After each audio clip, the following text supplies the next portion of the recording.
Hello दोस्तों, मैं हूं आपका बेयर। आप सबका स्वागत करता हूं मेरे चैनल में जिसका नाम है इन्फो बेयर। हाँ, यहाँ पे एक छोटी सी नोटिस से मैं स्टार्ट करूंगा चीज़ को। देखिए क्या है ना, हम लोग कोई भी टिप्स या ट्रिक्स नहीं देते हैं, कोई वेबिनार नहीं करते हैं, या कोई हमारा टेलीग्राम का ग्रुप नहीं है, कोई व्हाट्सएप का भी ग्रुप नहीं है। हम लोग सिर्फ यहाँ पे कोर इन्फॉर्मेशन देते हैं और सीखें आप हमसे, हम सिखाने की कोशिश करते हैं। हम एक्सपेक्ट करते हैं कि हम लोग यहाँ पे डिस्कशन करें, आप कमेंट थ्रू करें और हम उस कमेंट्स को आंसर करें। यहाँ पे एक प्रॉपर डिस्कशन होता है। इससे ज़्यादा अगर आप यहाँ पे टिप्स और ट्रिक्स के लिए आ रहे हो तो दोस्तों आई एम सो सॉरी, हम लोग यहाँ पे ऐसी कुछ भी चीज़ें नहीं करते हैं। ना हम कभी किसी को बोलते हैं कि भाई हमारा कोई टेलीग्राम है या हमारा कोई व्हाट्सएप ग्रुप है या हम कोई चार्ज करते हैं या कोई टिप्स देते हैं या इंट्राडे क्या इस टाइप के। जी हम कुछ नहीं देते। जो भी है हम लोग आपको एनालिसिस बताते हैं, न्यूज़ बताते हैं, और उसके ऊपर जो है आप हमारे क्वेश्चन पूछते हो और हम उसके आंसर देते हैं। इससे ज़्यादा यहाँ पे कुछ नहीं होता। यहाँ पे सिर्फ कोर प्योर लर्निंग होती है। ठीक है दोस्तों, अब स्टार्ट करते हैं वीडियो को। देखिए दोस्तों, बात यह है कि काफ़ी कुछ दिन से आलोक इंडस्ट्रीज की चर्चा काफ़ी तेज़ हो रही है। मीडिया में भी है, यूट्यूब पे तो आलोक इंडस्ट्री छा चुका है पूरी तरह से। और क्यों ना छाए, 1 रुपए का शेयर जब 16 रुपए का बन जाता है तो यार वो मल्टी बैगर की तरह दिखने लगता है लोगों को, जो बेसिकली पेनी शेयर्स वाले होते हैं ना, जिनको क्वांटिटी ऑफ द शेयर में बहुत इंटरेस्ट होता है। तो वो लोगों के कान खड़े हो गए, आँख चौड़ी हो गई है। तो अभी वो ज़रूर देखेंगे आलोक इंडस्ट्रीज की तरफ। एक लॉन्ग टर्म इन्वेस्टमेंट के जरिए वो वॉरेन बफेट बनना चाहेंगे कि भाई छोटा शेयर कर लो और बन जाओ 10 साल में multi billionaire, multi bagger share लेके। तो क्या एक आलोक इंडस्ट्रीज जैसा शेयर मल्टी बैगर बन सकता है? क्या है आलोक इंडस्ट्रीज की दास्तान, उसकी हिस्ट्री, उसका फ्यूचर, पूरी तरह से बात करेंगे हम लोग। मैं आपको एक बात यहाँ पे बता दूं दोस्तों, शायद आपको पता हो या ना हो। लास्ट फेब्रुवरी में रिलायंस इंडस्ट्रीज ने आलोक इंडस्ट्रीज के अप्रॉक्स 37% शेयर जो है वो खरीद लिए है। और अब रिलायंस जो है इस कंपनी को कंट्रोल करती है। रिलायंस ने कंपनी को पूरी तरह से रिस्ट्रक्चर कर लिया है। और अभी ये जो कंपनी है वो सिलवासा से ऑपरेट होती है, वहाँ पे प्लांट्स जो है वहाँ से ऑपरेट होते हैं। कंपनी का कोर बिजनेस, उसके बारे में भी बात करेंगे। तो चलिए स्टेप बाय स्टेप हम लोग वीडियो को आगे बढ़ाते हैं, ज़्यादा टाइम यहाँ पे कंज्यूम ना करते हुए। देखिए दोस्तों, अलग इंडस्ट्रीज जो 9000 और 2000 जो होता है आईएसओ सर्टिफाइड कंपनी है। कंपनी का मेन बिजनेस है सीना बुनना, यानी वीविंग, निटिंग और प्रोसेसिंग। होम टेक्सटाइल है, रेडीमेड गारमेंट है, और पॉलिस्टर यार्न से, मतलब कंपनी सीना बुनना, टेक्सटाइल कपड़ा बनाना, उससे कपड़े बनाना, और जो धागे रहते हैं वो बनाना, इन सब बिजनेस में ये कंपनी का कोर बिजनेस है। और आपको अगर पता हो तो रिलायंस गारमेंट्स भी इसी इंडस्ट्री में जो है वो डील करती है। तो सेम कंपनी होने की वजह से जो है रिलायंस ने इसके स्टेक्स जो है खरीद लिए। कंपनी कुछ साल पहले काफी अच्छा परफॉर्म कर रही थी, बट बीच में 2014-2015 के बाद जो है कंपनी का परफॉर्मेंस धीरे धीरे जो है खराब होने लगा था। कंपनी के ऊपर डेट काफी आ गया था, कुछ मेरे ख्याल से 18,000 करोड़ का डेट कंपनी के ऊपर है। प्लस अभी 37 जो है लेंडर से उन्होंने पैसा लेकर के रखा हुआ है। तो कहीं ना कहीं पे एक डिफिकल्टी हो सकती है कंपनी को। और इसी डिफिकल्टी के चलते हुए कंपनी, अगर आप देखोगे तो पिछले 2014 से जो है कंपनी का जो बैलेंस शीट है या प्रॉफिट एंड लॉस है या उनके अकाउंट से जो भी है वो पुअर परफॉर्म कर रहे हैं। और उसी के चलते उनका जो 37 रुपीज पे ट्रेड कर रहा था शेयर है, वो 1 रुपए पे आके ट्रेड करने लगा था। तो ये था कंपनी का हिस्ट्री। थोड़ा अभी आज प्रेजेंट के बारे में बात करते हैं हम लोग। देखिए कंपनी का अभी शेयर ट्रेड कर रहा है 17 रुपए पे। कंपनी का जो हेडक्वार्टर है महाराष्ट्र मुंबई में ही है। दिलीप जी इनके सीईओ है, और कंपनी की एम्प्लॉय स्ट्रेंथ काफ़ी अच्छी है, 20,000 की कंपनी की एम्प्लॉय स्ट्रेंथ है। तो अभी आप सोचिए, कुछ महीने पहले जो 1 रुपए पे ट्रेड कर रहा शेयर है वो अचानक से अगर 17 रुपए चला जाता है तो डेफिनेटली लोगों को ये मल्टी बैगर की तरह दिखने लगा है। क्या रीजन है कि शेयर इतना बूस्ट हो गया, एक रॉकेट सा बन गया है शेयर, और लोग अभी इसके पीछे इसको पकड़ना चाहते हैं, इसके पीछे भाग रहे हैं। शेयर जो है वो अपने अपर सर्किट की तरह ही चल रहा है। देखते हैं क्या है, क्यों सब ऐसा हो रहा है। अभी पहले तो हम लोग ने जैसे किसी भी कंपनी में जो बेसिक फंडा होता है वो है कंपनी का फंडामेंटल का एनालिसिस, कि भाई चल क्या रहा है कंपनी में। ठीक है, तो उसको पहले समझ लेते हैं हम लोग कि क्या सीन है। देखिए दोस्तों, ये है आलोक इंडस्ट्रीज का फंडामेंटल। देखिए इसको एनुअल कर लेते हैं हम लोग। ये रहा फंडामेंटल, ठीक है।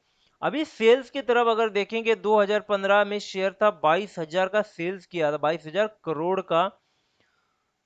धीरे धीरे बन गया भाई, अगले ही साल आधा हो गया, पूरा आधा, मतलब 22,000 से एग्जैक्ट 11,000 के आसपास हो गया ये। उसके अगले साल में फिर 2,000 3,000 गिर के 11,000 से 8,000 हो गया। पिछले उसके साल फिर गिरा शेयर, 5,000 आ गया, मतलब 8,000 से 5,000। उसके अगले साल मतलब 19 में फिर गिर गया सेल्स। अरे 22,000 से 3,000 तक आ गया सेल्स। कंपनी क्या कर रही है, मतलब आप समझ लो, कोई धंधा पानी नहीं है कंपनी में, डूब रही है कंपनी, ठीक है। इसको बोलते हैं कंपनी का डूबना, जो 22,000 11,000 8,000 5,000 और 3,000 के लेवल पे जो कंपनी पूरी तरह से डूबने के लेवल पे है, ठीक है। अभी अदर इनकम की तरफ देखेंगे दोस्तों, अदर इनकम की तरफ, वो भी अगर आप देखोगे तो कम हो रही है।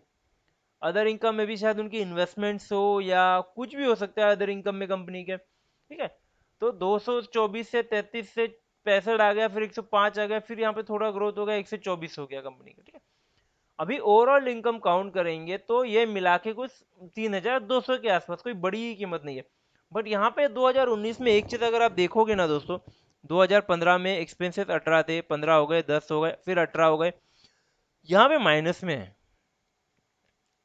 कोई एक्सपेंस नहीं है कंपनी में, वो भी माइनस में, जितना भी है सब माइनस में है कंपनी का एक्सपेंसेस, ठीक है। तो ये एक तरह के प्लस, एक तरह का प्लस ही बन गया ना भाई। तो ये उनका अर्निंग बिफोर टैक्स हो गया 6,000 का, ये सब माइनस में थे तो ये प्लस में आ गया। मेरा गलती है भाई, मेरा गलती है यार, ये थोड़ा सा मेरे से मिस्टेक हो गया, 1 मिनट। ठीक है, तो ये हो गया। और इंटरेस्ट देखिए कंपनी को, अरे इतना तो इंटरेस्ट भरना पड़ रहा है, 4,000 करोड़ का कोई इंटरेस्ट भरता है क्या?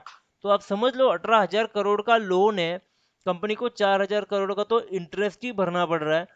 मतलब 18,000 करोड़ पे 4,000 का इंटरेस्ट भर रहे हो, तो आप समझ लो आप प्रिंसिपल अमाउंट का उनका रिटर्न करोगे, आप तो ब्याज ही आप प्रॉपर तरीके से नहीं भर रहे हो। अगर आगे पिछले महीने पिछले साल अगर आप देखोगे तो यहाँ पे भी उतना ही है, यहाँ पे भी थोड़ा कम था, यहाँ पे थोड़ा कम था, तो लॉस भी उतना ही हो रहा है ना, 4,000 फिर 3,000 फिर यहाँ पे तो 18,000, पिछले साल तो फिर 18,000 करोड़ है। मतलब पूरी लग गई है कंपनी की, ठीक है। तो यहाँ पे थोड़ा सा प्रॉफिट हमें दिखाई दे रहा है, क्योंकि यहाँ पे जो रिलायंस वाला फंडा हुआ था ना, तो वो उसकी वजह से शायद वो न्यूज़ आया था, तो शायद वहाँ पे कुछ 19-20 जो हमेशा होता रहता है ना कंपनी में, वही चीज़ हो रही है। ओवर एंड ऑल अगर आप देखोगे, जब कंसिस्टेंटली कंपनी अगर निगेटिव निगेटिव और निगेटिव बढ़ता जा रहा है, 18,000 का निगेटिव प्रॉफिट किसी भी कंपनी के लिए, मतलब इतना तो लोन ही है भाई, 18,000 करोड़ का तो लोन ही है कंपनी के ऊपर। तो क्या करेंगे, अभी थोड़ा नीचे भी एक चीज़ और दिखाता हूँ मैं आपको, तो खिसक के यहाँ पे आ जाते हैं। देखिए अलोक इंडस्ट्रीज और उसके पीछे पेज इंडस्ट्रीज, पेज इंडस्ट्रीज अगर मार्केट में आप देखने जाओगे तो सबसे बड़ा कंपनी है। इसका मार्केट शेयर कैपिटल देखोगे तो आप 21,000 करोड़ का कंपनी का मार्केट कैपिटल है। इनका तो सिर्फ 4,000 करोड़ है, 4,000 करोड़ का ही कैपिटल है, ठीक है। प्राइस में तो बहुत बड़ा डिफरेंस है, तो वहां पे जाएंगे नहीं। देखिए लो मैंने कहा था 1 रुपए के आसपास लो था, तो 1 रुपया 36 पैसा का इनका लो है। जब कंपनी का मार्केट कैपिटल इतना है, उसका सेल नहीं हो पा रहा भाई, उसका क्वार्टर प्रॉफिट सिर्फ 300 है, तो आपका क्वार्टर प्रॉफिट 2,282, भाई क्या कर लिया? 2,282 क्या बेच दिया इससे, जो कंपनी 3 साल से लॉस में चल रही है, 1 साल में ऐसा क्या चमत्कार कर दिया है लोग ने, जो पेज इंडस्ट्रीज नहीं कर पा रही है, जो आपके जो अदर रिलेटिव कंपनीज है वो नहीं कर पा रही है, आपने क्या तोड़फोड़ कर दिया ऐसा, ठीक है। तो इस चीज़ को एक समझना बहुत ज़रूरी है, जो जिसको समझना बहुत मुश्किल है। तो इस चीज़ को आप कंपेयर करके देख सकते हो कि भाई जो मार्केट लीडर है वो नहीं कर पा रहा है, तो आप कहाँ से कर दिए भाई। तो ये पॉइंट को एक समझ लीजिए अच्छी तरह से, ये दिमाग में बैठा लो अपने पॉइंट को। इसे बोलते हैं गड़बड़, ठीक है, इसको बोलते हैं गड़बड़, ये पकड़ना आना चाहिए आपको, ठीक है। अभी चलते हैं नेक्स्ट पॉइंट क्या अपना देखने। अभी ये था फंडामेंटल, तो फंडामेंटल में एक चीज दिखाई दी कि पिछले 3-4 साल से कंपनी जो है लगातार लॉस बना रही है, और सडनली एक दिन कंपनी प्रॉफिट बना देती है, जबकि कंपनी का सेल्स ही नहीं है। एक्सपेंसेस कंपनी ने जीरो कर दिया एकदम। क्या चीज हो गई, कुछ तो हुआ होगा। मतलब कंपनी पूरी तरह से एक तो शट डाउन है, वहीं पे बंद हो गई है कंपनी, बीच में कहीं पे कंपनी बंद हो चुकी है। और जो हाफ डन कंपनी का जो इनकम था, वो जीरो एक्सपेंसेस होने की वजह से हमें जो है प्रॉफिट दिख रहा है, ठीक है। ये था उसका प्रॉफिट का सीक्रेट। अब नेक्स्ट देखते हैं, अभी होल्डिंग के बारे में बात करेंगे, ठीक है। ये बहुत इंपॉर्टेंट, सेकंड इंपॉर्टेंट बहुत जरूरी पॉइंट है, ठीक है। अभी होल्डिंग हमने देखा नहीं था, तो होल्डिंग भी देख लेते हैं हम लोग थोड़ा ऊपर नीचे कहाँ पे होगा होल्डिंग, ठीक है। होल्डिंग आके देख लेते हैं, यहाँ पे चीजों को समझिए, होल्डिंग है, ठीक है। ये प्रमोटर मतलब जो कंपनी का मालिक, ओनर सब कुछ है। इसका होल्डिंग 2019 में यहाँ पे मार्च में 9.96 था, ओके 10%, ओके ठीक है। यहाँ पे जो है फेब में कंपनी का होल्डिंग प्रमोटर का बन जाता है 9.87%। तो कंपनी का होल्डिंग कम हो गया, प्रमोटर का होल्डिंग कम हो गया, बेच दिया उसने। और मार्च में अगले ही महीने भाई उसने 3% से ज्यादा बेच दिया होल्डिंग। क्यों? कंपनी अगर उसको लग रहा है अच्छा पैसा बना रही है तो क्यों अपना खुद का होल्डिंग बेच के प्रमोटर भाग रहा है भाई? उस आपसे ज्यादा तो वो कमाएगा अगर प्रॉफिट कमा रही है कंपनी तो, ठीक है। प्लेज, देखिए प्लेज मतलब शेयर को गिरवी रख लेना। तो भाई ने 99 मतलब जितना भी शेयर है उसके पास पूरी तरह से गिरवी रखा हुआ है। कुछ नहीं है अभी, उसके नल्ला हो गया वो, ठीक है। कुछ भी नहीं है, प्लेज है 99.99% शेयर कोई प्लेज नहीं करता है, ठीक है। एफआई और एफपीआई का इन्वेस्टमेंट भी देखेंगे, अच्छा इन्वेस्टमेंट है, अप्रोक्स 4% का। यहाँ पे 2% पे, यहाँ पे 1% पे, यहाँ पे तो 1% से भी होगा। तो समझ लीजिए एफआईआई भी भाग चुके हैं पूरी तरह से कंपनी में, इसमें किसी का इन्वेस्टमेंट अभी है नहीं। ये अपने लोग हैं, ठीक है। टोटल डीआई मतलब भाई ये अपने लोग हैं, बहुत ही छाणे। यहाँ पे देखिए परसेंटेज बढ़ते ही जा रहे हैं इनके। यहाँ पे कम था, यहाँ पे थोड़ा कम हो गया, यहाँ पे थोड़ा कम हो गया, और यहाँ पे जैसे ही लगा कि भाई रिलायंस उठाने वाली है कंपनी को, भाई खरीदो, भाई खरीदो। मतलब एक न्यूज पे खरीद लिया उन्होंने शेयर। जबकि फाइनेंशियल इंस्टीट्यूट ने भी अपने शेयर आधा कर लिया है, इंश्योरेंस कंपनी ने भी अपना शेयर कम कर लिया है, और म्यूचुअल फंड ने तो कभी इसमें पैसा डाला ही नहीं है। या फिर इस साल से पहले अगर डाला होगा 2019 से, जब ये कंपनी अच्छा परफॉर्म कर रही थी 2014 15 16 के आसपास के कुछ, तभी शायद रहा होगा म्यूचुअल फंड का पैसा इसमें। बट उसके बाद में ये भाई सभी बेच के निकल गए। अदर डीआईआईज में भी अच्छा खासा पैसा डाला हुआ है। तो ओवरऑल अगर पकड़ के चलेंगे तो 45% का जो है यहाँ पे एक निकल के आ रहा है। तो अपन लोग ने भी 45% के आसपास के शेयर इसमें डाले हुए हैं। ये अदर में है ना भाई, अदर में हम लोग आते हैं, ठीक है। ये अदर में छोटे छोटे चिंटे चिंटे लोग रहते हैं ना, वो अपन लोग हैं। तो सबसे ज्यादा शेयर अभी डीआईआईज और रिटेलर्स के पास है। तो ये चीज समझ के चलो भाई, जब बड़े बड़े खुद कंपनी का मालिक भाग गया है, जो फॉरेनर से वो भाग गए हैं, इंश्योरेंस कंपनी भाग रही है, फाइनेंशियल इंस्टीट्यूट भाग रही है, म्यूचुअल फंड भाग चुका है, आप किस उम्मीद में बैठे हो भाई? समझो चीजों को यार, सब लोग निकल गए, आप किस उम्मीद में बैठे हो? ये ऐसे कुछ चीजें करते हैं आप लोग रिटेल इन्वेस्टर, सारे फिर से फंस जाते हैं। फिर बोलते हैं यार ये नहीं होना चाहिए था, कंपनी खराब। यार मत करो, चीजों को समझो, सब भाग चुके तो आप किसके उम्मीद में बैठे हो? निकल लो भाई लोग। अभी चार्ट पे, चार्ट, इस कंपनी का चार्ट मतलब भाई बहुत इंटरेस्टिंग है, मैं जरूर बताऊंगा आपको इसका चार्ट। ये देखिए चार्ट, ये मत देखना भाई, नहीं तो बोलोगे यार यस बैंक का चला, ये इधर देखो अलोक इंडस्ट्रीज का चार्ट है, ठीक है। अभी इसको थोड़ा और एक्सपांड कर लेते हैं। ये रहा चार्ट भाई, क्या मतलब, क्या लोअर सर्किट पे ट्रेड हो रहे हैं आप? क्या कोई आ ही नहीं रहा ट्रेड करने? कुछ हो ही नहीं रहा भाई। ये देखो पूरा डाउजी कैंडल ही चल रहा है, मतलब कुछ हो ही नहीं रहा शेयर का। जिधर ओपन होता है उधर ही अपर सर्किट लोअर सर्किट जैसा आइटम चल रहा है इसका। मतलब कुछ क्या बताऊंगा क्या मैं आपको इसमें भाई, कुछ बताने जैसा है नहीं शेयर में। शेयर बस नीचे आ रहा है और ऊपर की तरह जा रहा है, ना सपोर्ट ले रहा है, ना टिप ले रहा है, ना कुछ ले रहा है। अभी मैं आपको जो चीज में दिखाना चाहता था वो ये था कि देखो ये जो है ना 2011, ठीक है, इसके आगे का तो नहीं बताएगा। यहाँ पे शेयर कर रहा था 35 के आसपास का ट्रेड था, 2011 2010 का। यह हाई है, ठीक है, ऑल टाइम हाई है ये 35 का, ठीक है। उसके बाद से 2010 से कंपनी का शेयर कंटिन्यूअसली डूबते जा रहा है, डूबते जा रहा है, डूबते जा रहा है, ठीक है। अभी ये ऑल ऑफ अ सडन यहाँ पे एक अप हो जाता है, ठीक है। ये हो गया था 3 रुपए पे, सडनली शेयर बन जाता है 17 रुपए भाई, रिलायंस वाले की दुआ से। दिसंबर, जनवरी और फरवरी, मैंने बोला था ना ये रिलायंस वाले की दुआ है भाई। ये रिलायंस वाले की दुआ थी, जो यहाँ पे शेयर जिसने खरीदा वो यहाँ पे जाके बेच के निकल लिया। देखो आप देख रहे हो ये यहाँ पे ग्रीन है, और सडनली यहाँ पे जब 17 चला जाता है तो डिप मारने लगता है शेयर। और जैसे ही 17 पे रिलायंस वाले की डील हो जाती है, लोग बेचना शुरू कर देते हैं उसको, क्योंकि कंपनी में भाई देखो यार, कंपनी में फंडामेंटल बहुत पुअर है, बहुत हालत खराब है कंपनी की। ये लोग जो अभी आप देख रहे हो जो बड़ा सा गैप बना के बैठे हैं ना भाई, ये है जिसे हम लोग क्या बोलते हैं, मार्केट लीडर तो नहीं बोल सकते, मार्केट कंट्रोलर या ऑपरेटर बेसिकली इसे बोला जाता है। ये लोग हैं। ये यहाँ से लेके यहाँ तक लेके गए, आप लोगों ने खरीदना शुरू किया रहेगा कहीं पे यहीं पे, और ये बेचना चालू कर दिए, और ये शेयर नीचे गिरते गिरते गिरते गिरते यहाँ तक आ गया। फिर अभी वापस से वही चीज़ कर रहे हैं ऑपरेटर लोग कि भाई इसको ऊपर लेके जाओ, और फिर यहाँ पे आई पे कहीं पे आप लोग खरीदना शुरू कर गए होंगे यहाँ पे कहीं पे। हम लोग पागल लोग हैं ना, तो ये बढ़ते हुए शेयर में पैसा डालेंगे, तो यहाँ पे कहीं पे तो आप लोगों ने शुरू किया होगा खरीदने में। तो अभी यहाँ पे जब एक दो लेवल और ऊपर जाएगा ये नीचे गिरना चालू हो जाएगा। आप लोग समझते नहीं हो यार चीज़ों को। ये देखो लॉन्ग टर्म के लिए ना भाई, यहाँ से आप जितना दूर रह सको ऐसे कंपनी से दूर रहो। इसमें चार्ट एनालिसिस में ज़्यादा कुछ है नहीं, ना लेवल्स है, ना सपोर्ट है, ना रेसिस्टेंस है, कुछ भी नहीं है। ये पूरी तरह से ऑपरेटर कंट्रोल्ड शेयर है। ठीक है। तो अभी इसमें देख लेते हैं, आपको एक चीज़ जो मैंने बोली थी ना, देखिए 18,000 करोड़ का डेट है कंपनी के बैलेंस शीट पे, 32 लेंडर्स के आसपास। कंपनी उतना पैसा नहीं बना रही है कि जो इनका जो इंटरेस्ट है वो दे पाए। और इन भाई लोग में से एक लेंडर एसबीआई भी है, और काफ़ी सारे और कंपनीज है।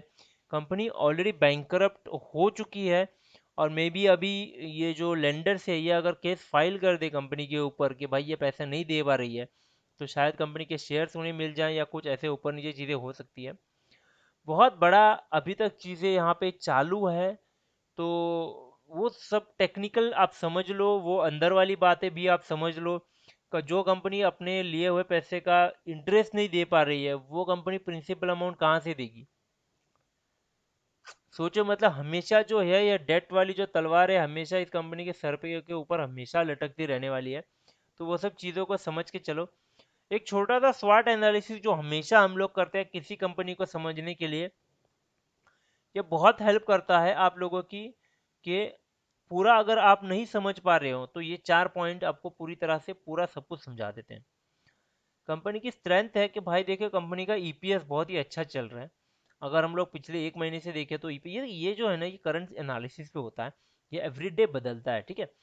तो अभी जो पिछले महीने का जो कंपनी का ग्रोथ है 1 रुपए से 17 रुपए का, तो यहाँ पे उसकी वजह से जो ईपीएस जो है वो अच्छा दिखाएगा। ठीक है। ईपीएस अच्छा दिखाएगा मतलब कैश कंपनी जनरेट कर रही है। ठीक है, क्या कंपनी कैश जनरेट कर रही है, तो मतलब कंपनी कुछ कर रही है, इसलिए पैसा जनरेट हो रहा है। स्टॉक गेन मोर देन 20% एक महीने में, जैसे मैंने बोला ना कि शेयर ऊपर कर रहा है, ईपीएस बढ़ा है मतलब कंपनी कैश जनरेट कर रही है, अगर कैश जनरेट कर रही है मतलब कंपनी स्टेक बढ़ रहा है, यानी कंपनी का 20% का गेन ऑलरेडी हो चुका है। नियर 52 वीक के हाई के आसपास भी शेयर कर रहा है, ट्रेड कर रहा है। मतलब जो रिलायंस ने जब बाई किया था तब शेयर 17 रुपए पे पहुंच गया था, उसके बाद 1 रुपए पे शेयर आया, फिर से अभी शेयर 17 रुपए के आसपास है। ठीक है। शॉर्ट मीडियम और लॉन्ग टर्म के जो मूविंग एवरेजेस होते हैं वो कंपनी ऑलरेडी ब्रेक कर चुकी है, उसके ऊपर जो है वो जा चुकी है। अभी यहाँ पे एक बहुत ही इंपॉर्टेंट पॉइंट मैं आपको बताऊंगा। कंपनी का मेन बिजनेस तो मैंने आपको बता दिया कि भाई कंपनी क्या कर रही है, क्या करती है। कंपनी का मेन बिजनेस है कंपनी के लिए धागे कपड़े बनाना और अपने स्टोर्स में बेच देना। ठीक है। लेकिन अभी जो ये कंपनी काम कर रही है वो ये नहीं कर रही है, वो कपड़ा नहीं बना रही है, वो अपने दुकानों में नहीं बेच रही है। कंपनी फिलहाल मास्क बना रही है, पीपीई किट बना रही है कंपनी। जैसे मैंने पहले बोला, कंपनी ने इसको रिस्ट्रक्चर कर दिया है, कंपनी का पीपीई किट बनाने का बिजनेस स्टार्ट हो चुका है। और अभी मेरे ख्याल से दिन में कुछ 1 लाख पीपीई किट बनाए जा रहे हैं, उसमें से बहुत बड़ा शेयर जो है वो आलोक इंडस्ट्रीज का है। और इसी की वजह से ये चलते हुए कंपनी का शेयर जो है वो ग्रो कर रहा है, और आपको ये जो हलचल है ये पूरी दिख रही है। पीपीई किट कंपनी का मेन बिजनेस नहीं है, आगे जाके ये बिजनेस नहीं चलने वाला है। जैसे ही मैं आपको एग्जांपल और देता हूँ, महिंद्रा एंड महिंद्रा का कोर बिजनेस है भाई गाड़ी बनाना, बट वो लोग वेंटिलेटर बना रहे हैं, क्योंकि सिनारियो ही कुछ इस तरह से हो चुका है कि आप साइड बाय साइड ये बिजनेस कर रहे हो, लेकिन महिंद्रा भी आगे जाके वेंटिलेटर नहीं बनाने वाला है, ना ही आलोक इंडस्ट्रीज आगे जाके पीपी किट बनाने वाली है। ठीक है, ये सिचुएशन की डिमांड है, और उसमें मिलने वाला एक एडिशनल साइड बिजनेस जिसे हम लोग बोल सकते हैं। बट हम लोग कैरी नहीं करते हैं कभी साइड बिजनेस को अपना कोर बिजनेस को छोड़ के। तो ये चीज़ हमेशा याद रखिएगा, और उसी साइड बिजनेस के चलते हुए ये स्ट्रेंथ यहाँ पे आपको दिख रही है। वीकनेस तो पहली चीज तो भाई प्रमोटर ने अपने शेयर -2% के आसपास ले करके आया, मतलब अपने जो होल्डिंग था वो 2% से कम कर दिया है उसने। कंपनी के नेट प्रॉफिट में काफ़ी सारी डिक्लाइन है, मतलब काफ़ी सारी जो कंपनी का नेट प्रॉफिट गिरती जा रही है। प्रमोटर में जो शेयर होल्डिंग थी प्रमोटर की, वो जो है भाई ने कम कर ली है। उसमें से भी कंपनी का प्रमोटर प्लेज जो होता है, मतलब शेयर प्लेज होता है कंपनी ने के प्रमोटर के जो शेयर है वो गिरवी रखे जाते हैं, और यहाँ पे वो रेट काफ़ी ज़्यादा है। जैसे मैंने कहा था कि 99.99% शेयर जो है उन्होंने तो प्लेज कर मतलब गिरवी रखे हुए हैं, तो वो अभी बेच भी नहीं पाएंगे खुद के शेयर। ठीक है, तो ये हालत होती है कंपनी की कि जब प्रमोटर ही खुद के शेयर बेच रहा है, खुद की शेयर होल्डिंग कम कर रहा है, और निगेटिव ग्रोथ हो रही है कंपनी की, तो क्या सोच के आप कंपनी में शेयर डाल रहे हो? मेरी खुद की कंपनी है, मैं भाग रहा हूं, तो भाई दूसरा क्यों आएगा? अपॉर्चुनिटी देखिए, ये अपॉर्चुनिटी शॉर्ट टर्म के लिए है, मैं यहीं पे क्लियर कर दूं आपको। आप इसको देखिए, इंटरेस्ट मत ले लेना, शॉर्ट टर्म चीज है। पॉजिटिव ब्रेकआउट है, थर्ड रेसिस्टेंस जिसे बोलते हैं वो कंपनी ने क्लियर कर लिया है। हाईएस्ट रिकवरी है भाई 52 वीक लो से, क्योंकि अभी तक 52 हाई तक ही पहुंच गया है सीधा लो से। और पी रेशियो जो कंपनी का बहुत कम है। ईपीएस कंपनी भी अच्छी, को 16-17 रुपए का ईपीएस शायद है, उससे भी ज़्यादा दे रही है। और पी रेशियो शायद इनका माइनस के आसपास कुछ चल रहा है। तो ये बहुत बड़ी अपॉर्चुनिटी है, लेकिन शॉर्ट टर्म के लिए। ठीक है, शॉर्ट टर्म में अगर बोला शॉर्ट टर्म, लॉन्ग टर्म के लिए कोई भी इसमें पैसे नहीं डालेगा। थ्रेड देखिए आप, फर्म जो है वो उसके ऊपर केस चल रहे हैं, रेगुलेटरी इन्वेस्टमेंट चल रही है, लीगल केसेस चल रहे हैं, और ऐसे चलते कंपनी में शेयर लेना एक रिस्की बन जाता है। देखिए, नॉन कोर इनकम का ट्रेंड काफी ज्यादा है, जो मैंने आपको मेंशन किया था ना कि कंपनी अभी जो अपना कपड़ा बनाने का कोर बिजनेस है उससे साइड में रखे, जो नॉन कोर इनकम है, मतलब मास्क बनाना, पीपी किट बनाना, ये सब में जा रही है कंपनी। अभी फिलहाल ये बिजनेस चल रहा है कंपनी का, तो ये नॉन ट्रेड बिजनेस है कंपनी का, ये ट्रेंड में नहीं है बिजनेस। ठीक है, तो इस चीज़ों को आप समझ लीजिए। मेरे ख्याल से मैंने काफ़ी सारी चीज़ें आपको अलोक इंडस्ट्रीज के बारे में बताई हुई है। तो मेरा सजेशन यही रहेगा कि लॉन्ग टर्म इन्वेस्टमेंट के बारे में कोई भी नहीं सोचेगा जब बात आती है अलोक इंडस्ट्रीज की। शॉर्ट टर्म गेन, बिल्कुल आप यहाँ पे शॉर्ट टर्म गेन के लिए पैसे डाल सकते हो, बट अपने खुद के रिस्क पे डालिएगा। आप पैसे डालने से पहले अपने जो भी कंसल्टेंट है या जिन पे भी आप भरोसा करते हो, उनसे एक बार ज़रूर बात कर लीजिएगा। क्योंकि शॉर्ट टर्म इन्वेस्टमेंट कैसे होता है ना दोस्तों, मार्केट ऑपरेटर होते हैं। अगर आप ऑपरेटर के साथ में निकल जाओ तो आप पैसा बन जाता है, लेकिन अगर कहीं पे आप मार्केट ऑपरेटर की चाल में फंस गए तो भाई आपका पैसा डूब भी सकता है। अभी किस तरह से, ये भी चीज़ों को समझ लीजिए। अगर जब आप ऑपरेटर बाय कर रहा है, मार्केट फूल रहा है, आप बीच में बाय कर लेते हो, और फूलते हुए मार्केट के साथ में ही कहीं पे बेच के निकल जाते हो मार्केट ड्रॉप होने से पहले। क्योंकि मार्केट ना जब ऑपरेटर कंट्रोल करता है तो सडनली ड्रॉप होता है, ब्रेक ब्रेक लेके ड्रॉप नहीं होता है मार्केट। ठीक है, तो इस चीज़ों को तो आपको भागने की अपॉर्चुनिटी नहीं मिलती है यहाँ पे, तो इस चीज़ को हमेशा याद रखिएगा। यहीं पे आज रुकते हैं दोस्तों। वीडियो अच्छा लगा हो तो लाइक कीजिएगा, सब्सक्राइब कीजिएगा, शेयर ज़रूर कीजिएगा अपने दोस्तों के साथ में, और घंटे को ज़रूर क्लिक कीजिएगा दोस्तों, क्योंकि आने वाला नोटिफिकेशन उसी एक बेल की वजह से आपको आता है। आपकी क्या सोच है? क्या आपने अलोक इंडस्ट्रीज के शेयर्स बाय करके रखे हुए हैं? क्या बाय करना चाहते हैं? किसी भी बात के सवाल, कुछ भी चीज़ें अगर आपको डाउट खा रहे हो आप, तो मुझे कमेंट में ज़रूर बताइएगा। डिस्कशन है, डिस्कशन तभी बनता है जब कमेंट्स आते हैं। आपके कमेंट हमें अच्छे लगते हैं, आपके सजेशन देना हमें अच्छा लगता है, बात करना आपसे अच्छा लगता है दोस्तों। तो ज़रूर कीजिएगा कमेंट, वेट कर रहे हैं आपके कमेंट का दोस्तों। Thank you very much.